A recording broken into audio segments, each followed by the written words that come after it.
If you're a high performer, there's a quiet realization that eventually appears. You create real value. Projects move because of you.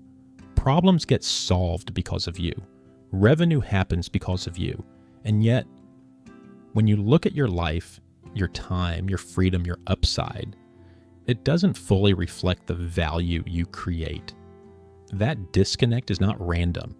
And in this video, I'm going to show you a simple framework, the ownership gap, a way to see why many professionals create enormous value without actually capturing it. Because in many income systems, value creation and value ownership are completely separate. Most high performers believe a very simple rule. If I create more value, eventually I'll be rewarded for it. That belief feels fair, logical, almost moral. But most professional systems aren't designed around fairness. They're designed around distribution. Who creates the value and who captures the value are two very different questions. Inside many organizations, those two people are not the same. Pause for a moment and ask yourself something honestly. Do you create value or do you own value? Because those are not the same thing. Here's the distinction that explains the tension. Output is not ownership. You can generate massive output without owning any part of the result. You can be the reason revenue scaling happens. You can be the person driving outcomes and still be compensated like a cost. That's why your best months reset to zero.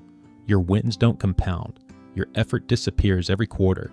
You're rewarded for performance, but excluded from ownership. And that's the structural split many high performers eventually notice. Let's call this the ownership gap. The difference between creating value and capturing value. Inside time-based systems, value gets distributed by hierarchy. Inside outcome-based systems, value can connect to ownership. That's where operating leverage appears. And leverage is what allows results to compound. If you want to see whether this applies to you, look for 3 signals. Signal 1. Your best month doesn't improve your next month. Everything resets. Signal 2. Your performance increases, but your ownership never changes. Signal 3. Even when results grow, your upside remains limited by someone else's structure. If those signals are present, you're creating value without capturing it. If this clarified something, save this video. You may want to revisit these signals later. Imagine 2 different systems. System 1, you perform well. Revenue grows. The company benefits, but your compensation moves slowly. And every quarter, the system resets. System 2, your skill produces outcomes, and those outcomes create ownership.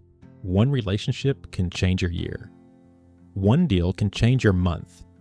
One asset can continue producing results. That's the difference between a performance system and a leverage system.